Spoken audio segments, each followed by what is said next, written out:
Սրբազան այսօր հունիսի 12-ի գործով հերթական դատական նիստներ,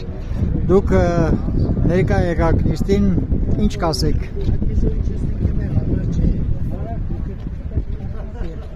Ես ընդհանուր առմամբ կասեմ, քան թե առանձին նիստի մասին եւ սա այն, ինչպես սկզբից էլ ասել եմ, վկայությունը, որ մեր երկրում ուղղակիորեն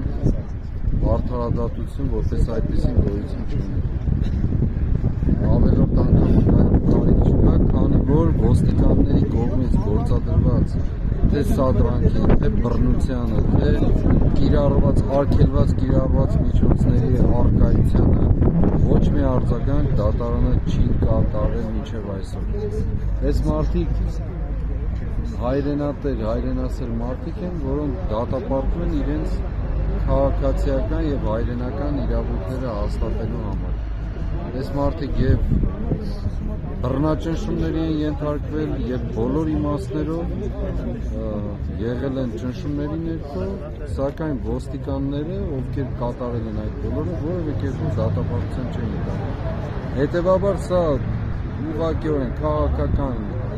գործընթացը, որոշումն էլ քաղաքական եւ այստեղ որևէ կերպով արդարադատության հարց լինել չի կարող։ Ես միայն մաղթում եմ, որ մենք շուտ ազատագրվենք եւ այդ իրենց ներկայությունը դատան խորհրդանշանակորեն մեր բոլորի կալանավորված